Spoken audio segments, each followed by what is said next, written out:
Bueno, el pasado domingo hemos retomado nuevamente nuestro estudio consecutivo del Evangelio de Lucas. Ya hace aproximadamente unos 2 años atrás hemos comenzado con la predicación de este Evangelio y lo estamos cocinando a fuego lento. Y para nosotros es un gusto ir viendo de a poquito lo que el Señor ha inspirado a este escritor Lucas para que nosotros seamos edificados como hijos de Dios, como iglesia de Cristo. El plan que tenemos, según el Señor nos lo permita, es que como iglesia local podamos estudiar toda la palabra de Dios, todo el consejo de Dios, versículo por versículo, capítulo por capítulo, libro por libro. Y es que nosotros tenemos esa confianza firme de esta verdad, que toda la palabra, toda la escritura es inspirada por Dios y útil para enseñar, para redarguir, para corregir, para instruir en justicia. Entonces, por eso es que vamos a ir viendo en momentos tal vez porciones pequeñas de la palabra de Dios. Y alguno dirá, pero ¿cuándo vamos a acabar Lucas así? Hermanos, el propósito no es acabar rápido y ya. El propósito es alimentarnos, recibir cada vez esos pastos frescos de la palabra de nuestro buen pastor. El pasado domingo nuestro hermano Andrés estuvo predicando el sermón titulado La compasión de Jesús con una viuda. Y bueno, el día de hoy vamos a continuar con el texto que nuestro hermano había agarrado y vamos a predicar el sermón titulado Hasta los más piadosos necesitan consuelo y dirección divina. Hasta los más piadosos necesitan consuelo y dirección divina. Y vamos a basar el mensaje de esta mañana en el pasaje de Lucas capítulo 7, versículos 18 al 23. Y vamos a desglosarlo en 2 encabezados solamente. Número 1, vamos a ver Juan el Bautista envía mensajeros a Jesús. Y por último, número 2, vamos a ver Jesús responde la pregunta de Juan el Bautista. Así que vamos a entrar directo a nuestro primer punto. Juan el Bautista envía mensajeros a Jesús y vamos a leer versículos 18 al 20. La palabra del Señor dice así. Lucas capítulo 7, versículos 18 al 20.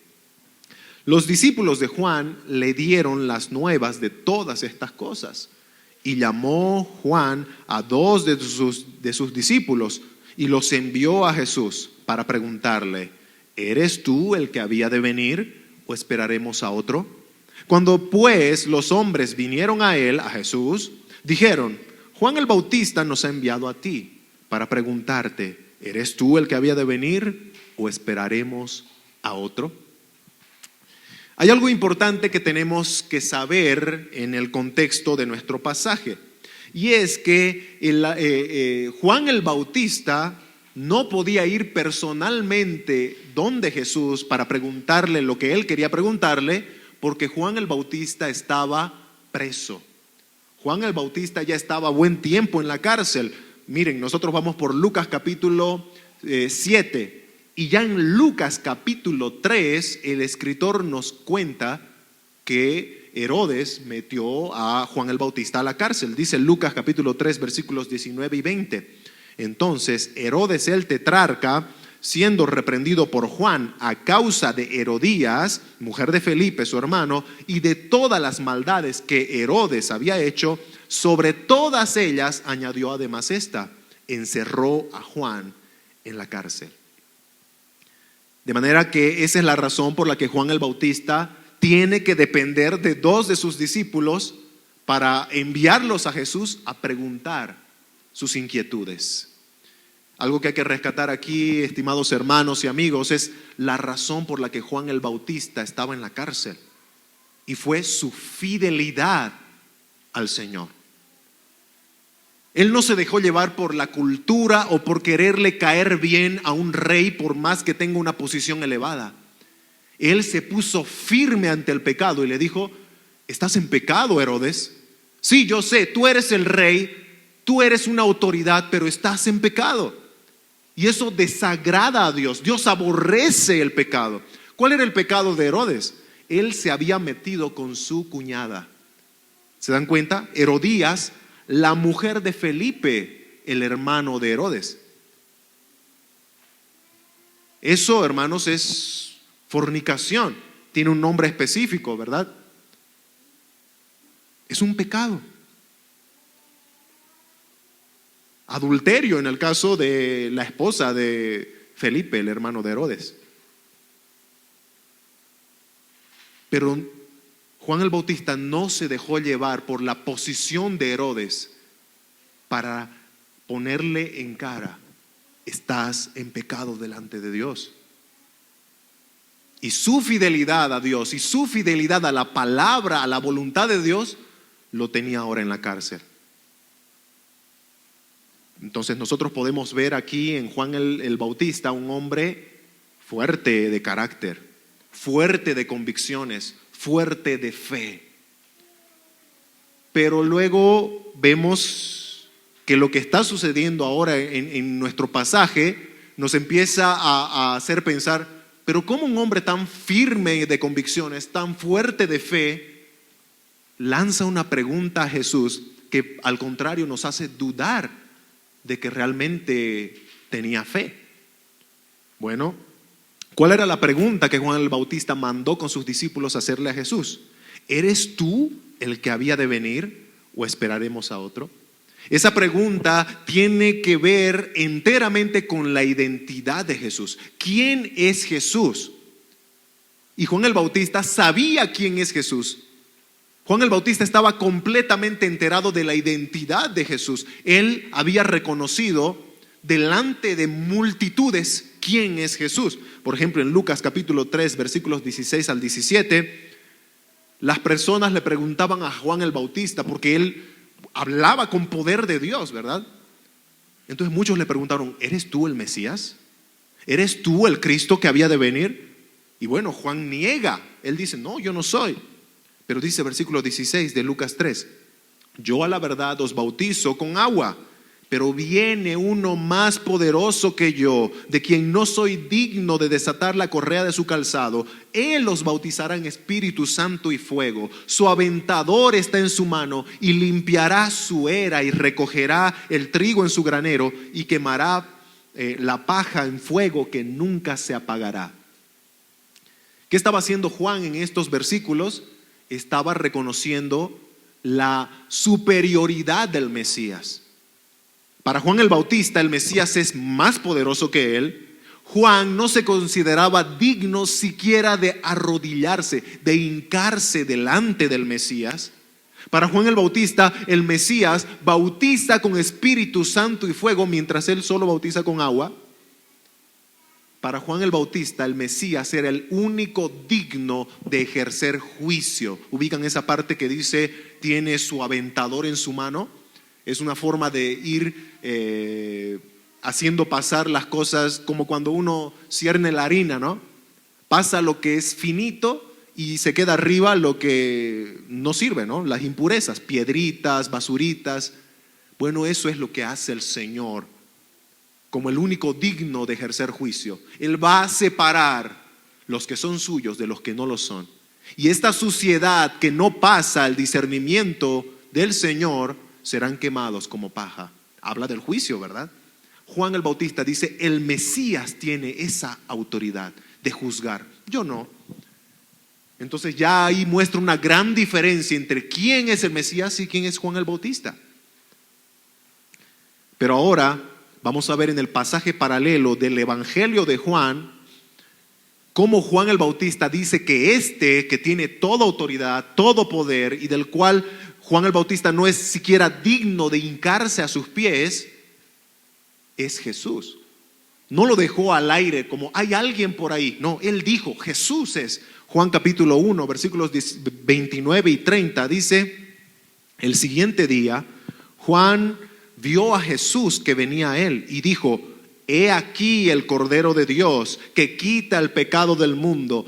Este es aquel de quien yo dije, después de mí viene un varón, el cual es antes de mí, porque era primero que yo. ¿Se dan cuenta? Juan el Bautista no solamente dijo, hay alguien por ahí, sino que dijo, es Él. Jesús, el que viene ahí es el Cordero de Dios. Él es el preexistente, el que estaba antes que yo. Él es el más poderoso que yo. Él es el que bautiza con Espíritu Santo y fuego. Él es el digno de juzgar. Entonces le atribuyó a Jesús la identidad del Mesías. Juan el Bautista lo sabía muy bien. En fin, ahora vemos en nuestro pasaje que por la circunstancia difícil que Juan el Bautista estaba pasando, de sufrimiento y de su encierro injusto, él empezó a dudar. ¿Será que me he equivocado en mi aseveración? ¿Tú no eres el Mesías como yo pensé que eras? Oh, hermanos, Juan el Bautista, aunque un hombre piadoso, un hombre entregado, como dice también Santiago, era un hombre con pasiones, con luchas como tú y como yo. Él iba a tener momentos de debilidad. Pero ¿cuál era la razón? ¿Por qué empezó Juan a tener esas preguntas? Bueno, Juan el Bautista tenía un concepto sobre la profecía del Mesías, pero lo tenía en una connotación presente. Es decir, que Juan presentaba a Jesús como aquel que iba a implementar juicio, que iba a quemar a los pecadores como paja, pero él pensaba que todo eso iba a suceder en el presente de Juan, en el tiempo de Juan. Juan decía, ya vino el Mesías, entonces todo esto va a suceder ahora. Pero eso no era una interpretación correcta de la profecía. William Hendrickson, que es un teólogo, un comentarista muy reconocido, él dice lo siguiente: lo que el heraldo de Cristo, hablando de Juan el Bautista, lo que el heraldo no captó era esto: no había podido discernir que la profecía de juicio no se cumpliría ahora, sino en la segunda venida de Cristo. No había visto el presente y el futuro en una perspectiva correcta. Entonces el mismo Juan el Bautista estaba un poco confundido de cuándo iba a suceder todas las cosas que él sabía que el Mesías iba a hacer. El juicio del Mesías. ¿Cuándo iba a suceder todo eso? Él ignoraba que iba a ser mucho más adelante, en la segunda venida de Cristo. De ahí sale, ¿verdad?, esa pregunta: ¿eres tú el que habría de venir o esperaremos a otro? La circunstancia de Juan le hizo pensar, a ver, si Jesús es tan poderoso como yo pensaba, si Él vino a destruir a los malvados, ¿por qué no hace algo tocante a mi encarcelamiento? ¿Alguna vez te ha pasado lo que a Juan el Bautista le está pasando aquí? Que por tu circunstancia empiezas a dudar del poder de Dios, o por tu circunstancia empiezas a dudar del amor de Dios. No, Dios no debe amarme mucho. Mira lo que está dejando que me suceda. Parece que Dios no es tan poderoso como Él dice que es en la Biblia. Porque mira, Él podría sanarme, o Él podría sacarme de esta situación dificultosa en mi familia, y no lo hace. Seguro no es todopoderoso. Oh, hermanos, nosotros tenemos las mismas luchas que Juan el Bautista, y dudamos muchas veces del amor, del poder, de la misericordia de Dios, de la justicia de Dios, porque a veces nos suceden cosas injustas aquí en la tierra, así como a Juan el Bautista. Lo metieron en la cárcel sin que haya hecho algo malo. Señor, ¿por qué no haces justicia? ¿Por qué dejas que el malvado se salga con la suya? Entonces tal vez no es tan justo como Él dice ser. Oh, hermanos, que el Señor nos guarde de pensar que Dios no es amor, que Dios no es justo, que Dios no es misericordioso ni todopoderoso solo por las circunstancias. que a veces nos agobian. Dios es inmutable, Él no cambia. Y así como Dios es, fue y será amor por la eternidad, Él no cambia ninguno de sus atributos: su justicia, su misericordia, su bondad. No nos dejemos llevar por los momentos para juzgar a Dios y para decir, Dios es así. Bueno, los discípulos de Juan, según el versículo 20, fueron muy obedientes a su maestro y fueron ante Jesús para preguntarle: ¿eres tú el que había de venir o esperaremos a otro? Y ahora vamos a pasar rápidamente a nuestro último punto. Número 2. Jesús responde la pregunta de Juan el Bautista. Voy a leer Lucas capítulo 7, versículos 21 al 23. Dice la palabra de Dios: en esa misma hora Jesús sanó a muchos de enfermedades y plagas y de espíritus malos, y a muchos ciegos les dio la vista. Y respondiendo Jesús les dijo: ¿a quiénes? A los discípulos de Juan: id y haced saber a Juan lo que habéis visto y oído. Los ciegos ven, los cojos andan, los leprosos son limpiados, los sordos oyen, los muertos son resucitados, y a los pobres es anunciado el evangelio. Y bienaventurado es aquel que no halle tropiezo en mí. El texto que acabamos de leer ahorita nos aclara que justo en el preciso momento cuando los discípulos de Juan llegaron donde Jesús estaba haciendo muchos milagros. Es decir, que no llegaron después de lo que Jesús estaba haciendo, ¿no? Los discípulos de Juan el Bautista llegaron en el momento preciso para ver, para escuchar, para presenciar todo lo que Jesús estaba haciendo. Y esas muchas expresiones de misericordia de Jesús con sus milagros, el autor Lucas lo resume en tres áreas, vamos a decirlo así. Jesús estaba sanando enfermos, algo así como la suegra de Pedro que tenía fiebre, ¿verdad? Enfermedades tal vez incurables que Jesús las sanaba. Otra área en la que Jesús expresaba su misericordia a través de milagros era sacando demonios. Dice que expulsaba espíritus malos. También la otra área es personas con discapacidades.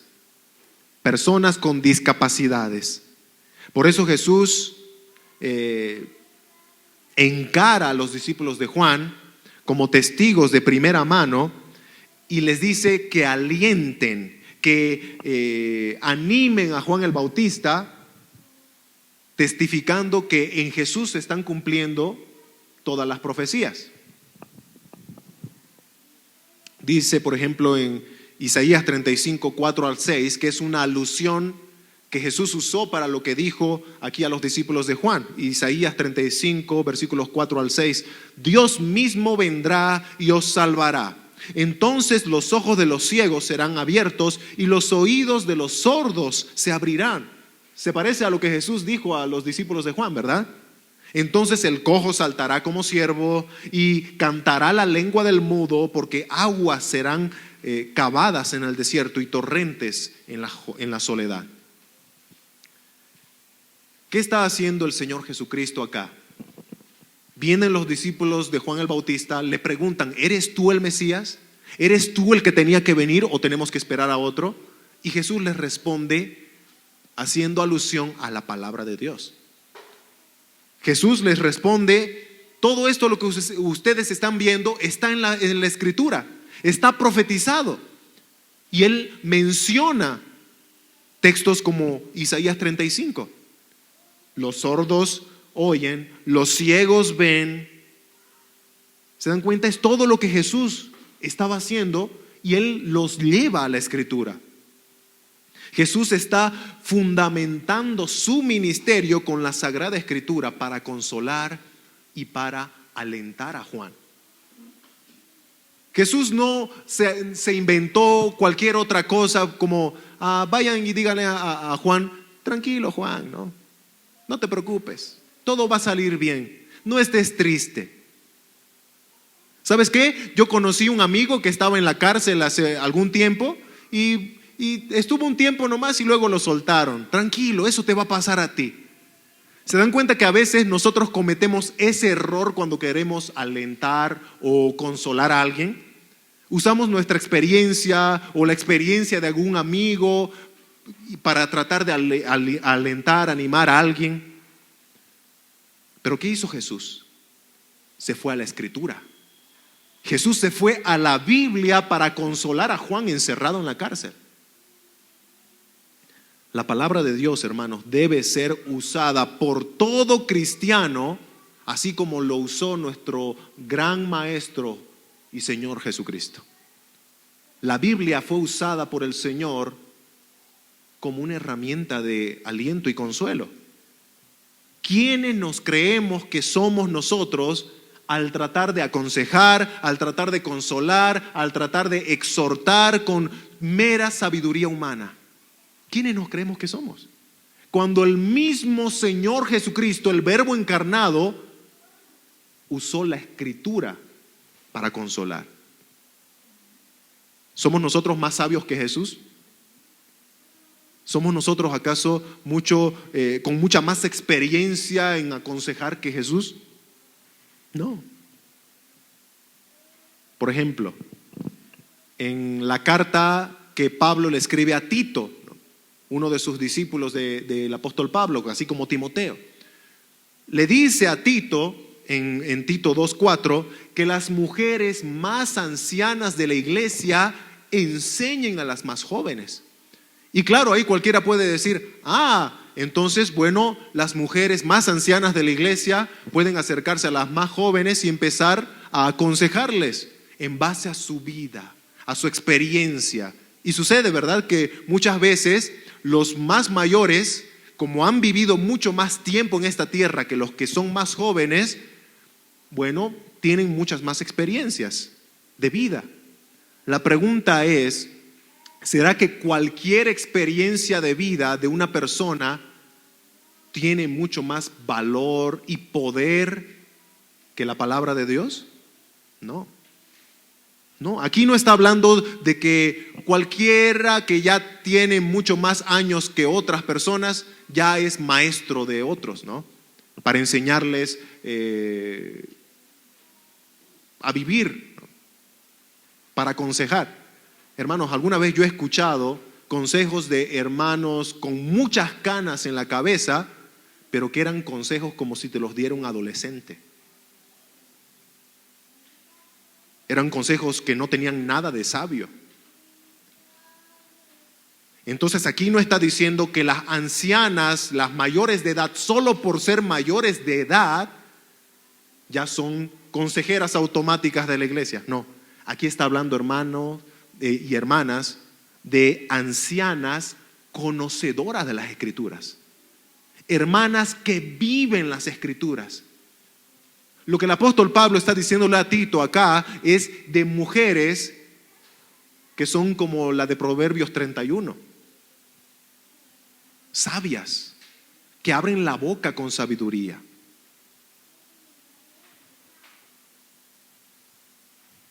Tristemente, nosotros en la iglesia despreciamos la palabra de Dios para aconsejar, para exhortar, para consolar.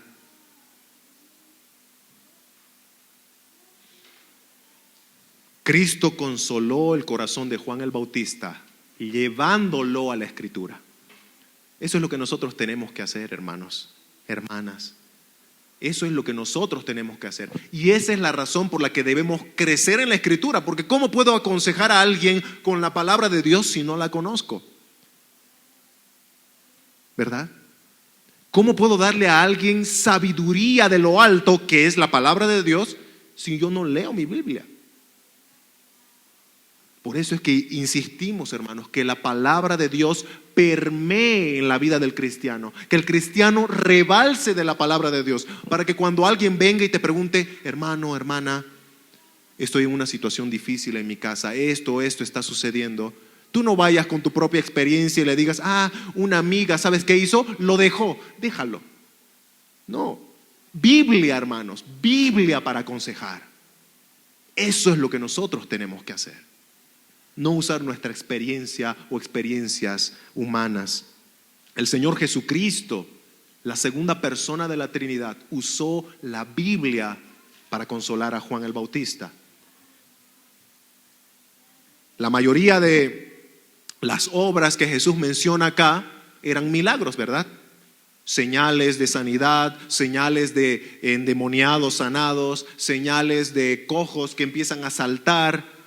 Pero hay algo que a veces se nos pasa de lo que el Señor muestra aquí entre los milagros que Él estaba haciendo, y es que Él anunciaba el Evangelio.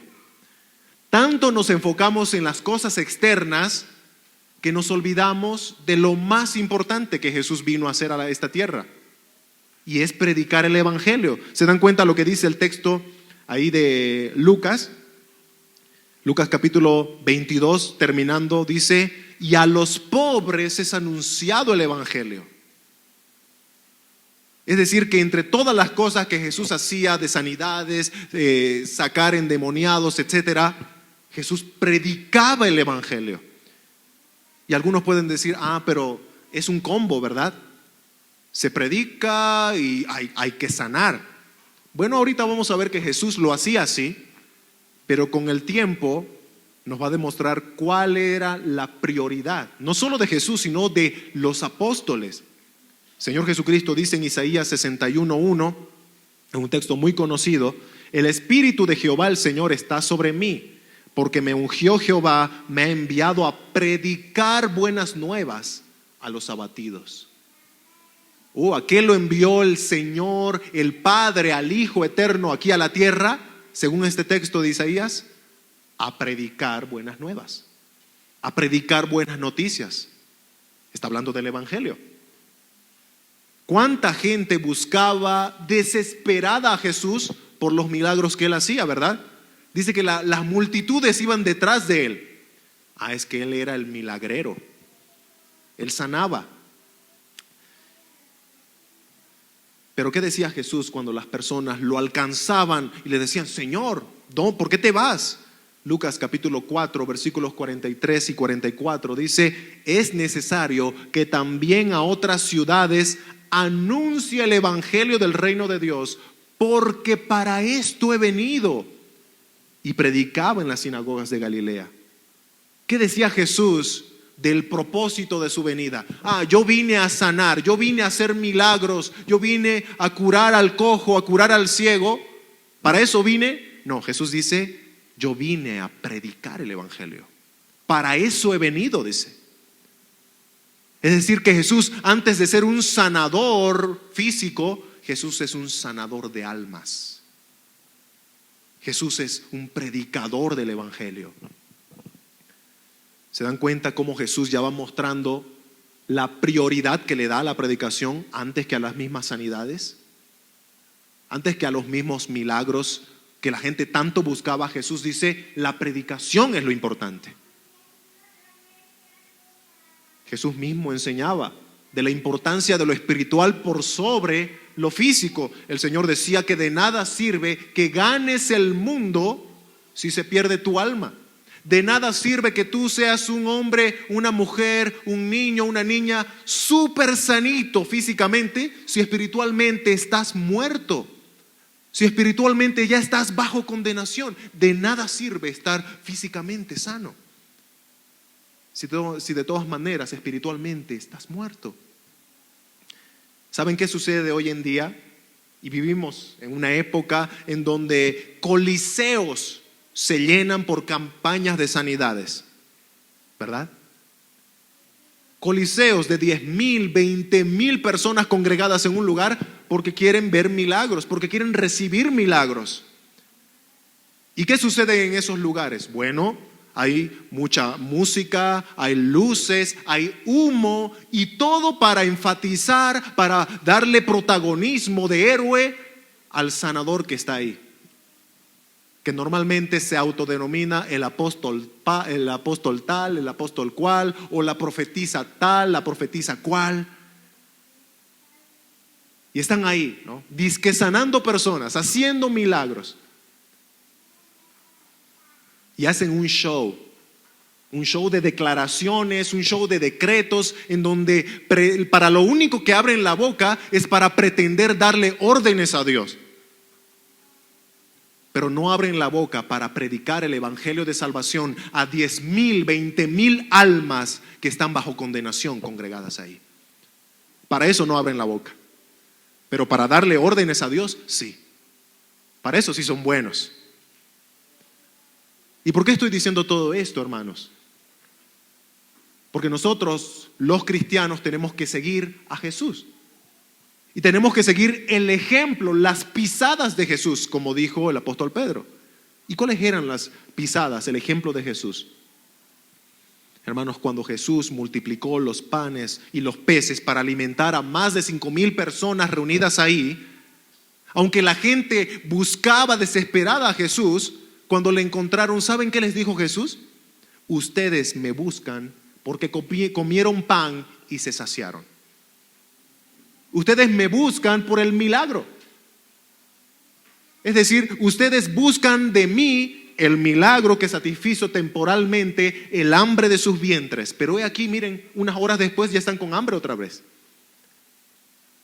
Jesús les está mostrando que aunque es un milagro asombroso, multiplicación de panes y peces, es un milagro temporal. Porque te lo comiste y ya estás con hambre otra vez. Pero en vez de buscar lo externo, deberías buscar lo eterno. Búscame a mí, dice Jesús, el pan de vida, el pan que da vida eterna, y que si comes de mí, si te apropias de mí, no vas a tener hambre jamás. ¿Se dan cuenta cómo Jesús está poniendo muy por encima lo espiritual que lo externo, lo físico?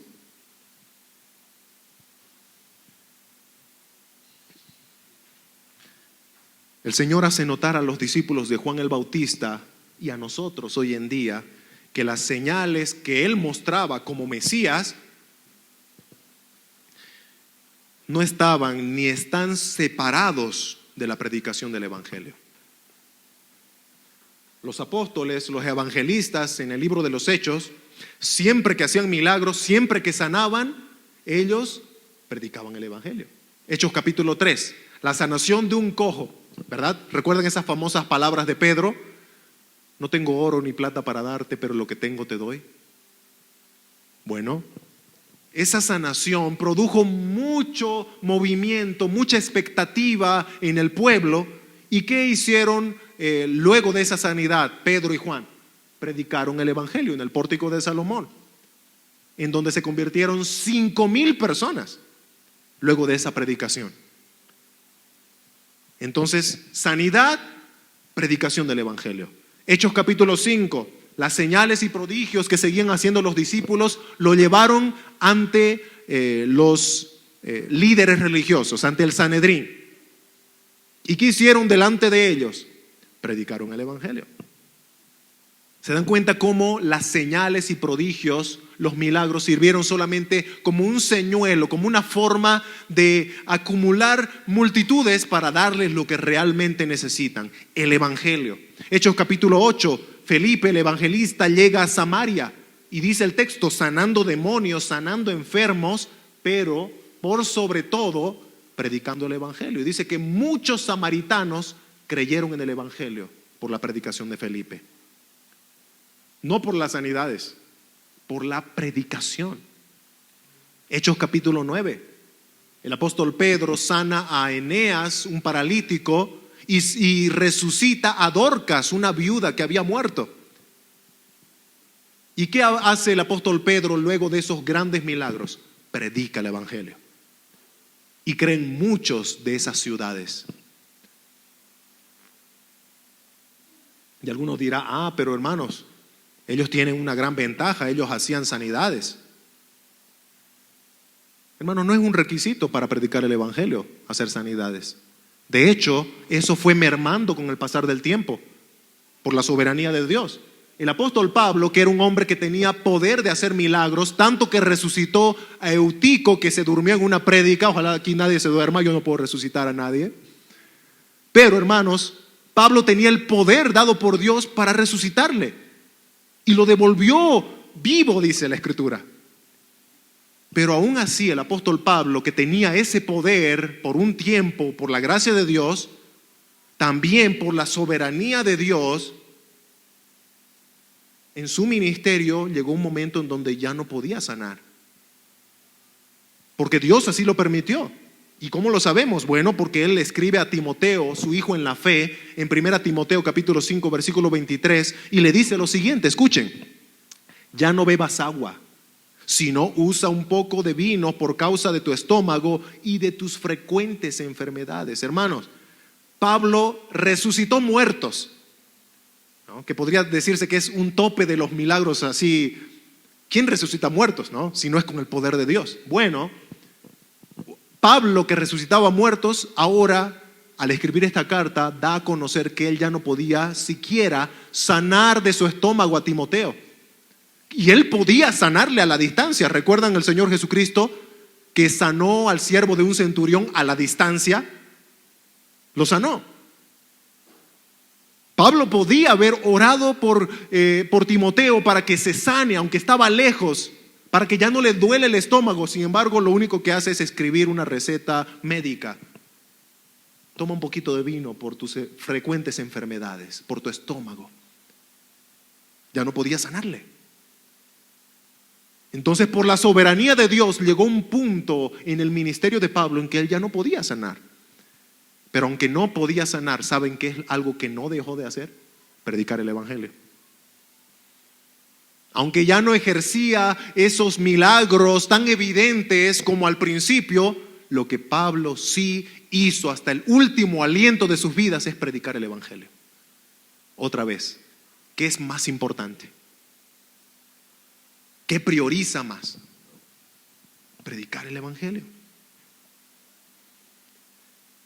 ¿Sabes cómo tienes que reconocer entre un verdadero siervo de Dios y uno que no lo es? En primer lugar, no te dejes engañar por cuánta gente cae temblando delante de él. No te dejes engañar, ¿no? Por lo pomposo que parece que la gente se cae delante de él y se retuerce ahí. No te dejes engañar por eso. Fíjate más bien si ese predica el evangelio de Jesucristo.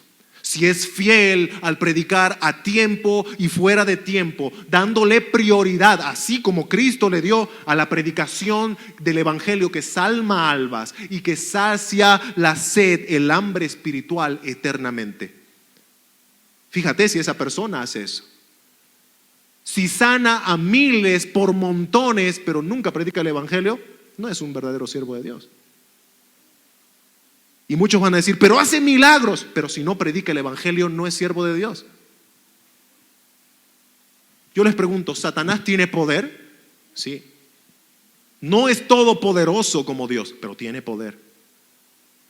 Y él puede engañar haciendo milagritos por ahí, con tal de que no te acerques a Jesús, con tal de que no creas en Jesús. No importa cuánta gente se sane, si ese siervo, no voy a decir de Dios, pero si ese siervo no predica el evangelio, es siervo de alguien, pero no de Dios. Entonces no nos dejemos engañar por la pomposidad de los milagros que pueda hacer. Fijémonos si predica el evangelio. Y bueno, Jesús termina su respuesta a los discípulos de Juan diciendo en Lucas 7:23, bienaventurado es aquel que no halle tropiezo en mí. La respuesta de Jesús anteriormente puso bien en claro su identidad, ¿verdad? Él ya había, a través de su respuesta, dicho, yo soy el Mesías. Miren lo que estoy haciendo, es todo lo que está profetizado. Los ciegos ven, los cojos andan, los sordos oyen. Estoy predicando el evangelio. Entonces Jesús ya había aclarado su identidad. Yo soy el Mesías. Y bueno, para los que creen en Jesús, el cual es la piedra viva, Dice el apóstol Pedro que Jesús es precioso y nosotros, los que creemos en Él, no vamos a ser avergonzados. Pero al contrario de no ser avergonzados, vamos a ser bienaventurados, doblemente gozosos, doblemente felices, porque creemos en Jesús. Y no estamos hablando de una felicidad externa, ¿verdad? Sino de una paz, un gozo que nadie nos puede quitar. Pero ¿qué sucede con aquellos que no creen en Jesús? El que no cree, dice 1 Pedro 2:7, la piedra viva que los edificadores desecharon ha venido a ser la cabeza del ángulo y piedra de tropiezo y roca que hace caer. Y dice en Mateo 21:44, sobre quien esta piedra cayere, le desmenuzará, haciendo referencia al juicio de Dios. ¿Por qué estoy diciendo esto? Porque Jesús dice, bienaventurado es aquel que no halle tropiezo en mí. Jesús es la roca, Jesús es la piedra viva. Y hay personas que nos deleitamos en Él como una roca preciosa, pero hay otros que ven a Jesús como una simple piedra. ¿Y saben qué es lo que sucede? Que esas personas que no creen en Jesús, tarde o temprano tropiezan con esa piedra que desprecian y caen. Caen. La misma roca que para nosotros es de bendición, para los que no creen, tristemente es de juicio. Es de juicio. Un comentarista dice, Jesús hace presente a Juan que hay una bendición especial para el que no cae en esta trampa, es decir, en la trampa de la duda, sino que sigue por la gracia de Dios confiando. El Señor trata a Juan con la misma ternura con la que trató a Pedro después de que le negó. ¿Recuerdan cómo le trató a Pedro luego de negarle la segunda vez que lo vio? Pedro, ¿me amas? Sí, Señor. Pastorea mis ovejas. Oh, el Señor. Cualquiera pensaba que la siguiente vez que el Señor iba a encontrarse con Pedro iba a decir, ¿por qué me negaste? ¿No? Cobarde. No. Pedro, ¿me amas? Esas palabras tan tiernas fueron como cuchillos, pero que dieron vida. Es decir, que aunque Pedro se sentía tan mal, tan destrozado, esas palabras que seguro le dolieron, pero fueron dichas con tanto amor, lo levantaron del suelo. El Señor Jesús está hablándole a Juan con la misma ternura que le habló a Pedro luego de que le negó, con la misma ternura con la que le habló a Tomás luego de que dudó de su resurrección. ¿Recuerdan Tomás, el incrédulo? No, yo no voy a creer que Jesús resucitó a no ser que lo vea y que ponga mi dedo en sus heridas, en su costado, en sus manos. Y Jesús, la siguiente vez que ve a Tomás, le dice, ven, mete tu mano en mi costado. Sé creyente, Tomás. Y Tomás no tiene otra cosa más que hacer que decir, Señor mío y Dios mío. Hermanos, nuestro Señor Jesús es tan tierno. Él es el buen pastor que cuida a sus ovejas con tanta ternura, con tanta delicadeza, que a veces nosotros confundimos eso con debilidad de Jesús. No, hermanos, el Señor no es débil. Él es tierno, firme pero tierno. Lo que estamos viendo acá es que nos hace notar que hasta los hombres más piadosos como Juan el Bautista, como el apóstol Pedro, como Tomás, que era otro apóstol también, estos hombres piadosos en la historia están sujetos a pasiones semejantes a nosotros. Tienen luchas, tienen debilidades. Y hasta los hombres más piadosos tienen que estar enteramente necesitados del consuelo y la dirección del Señor. Nadie puede creerse no necesitado de Dios.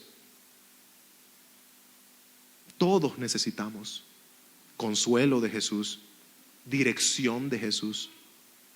Y así llegamos a nuestra conclusión. ¿Cómo aplicamos todo esto que acabamos de ver el día de hoy? Bueno, tengo dos aplicaciones. En primer lugar, oremos. A veces nosotros tenemos, por ejemplo, a personajes, siervos de Dios, ¿verdad? Ancianos, pastores de la iglesia, como, mira, ese es piadoso, y lo ponemos en un pedestal, como que es el hombre que nunca va a sufrir problemas, o que el hombre que nunca lucha con tentaciones, o el hombre que nunca lucha con dificultades en el hogar. Y sin embargo, lo que estamos aprendiendo ahora es que hasta los hombres más piadosos tienen semejanzas a nosotros, pasiones, dificultades, luchas. Oremos, hermanos, por nuestros pastores, oremos por los obreros, misioneros que están sirviendo a Dios, porque ellos también tienen luchas, problemas que hacen también tambalear su fe.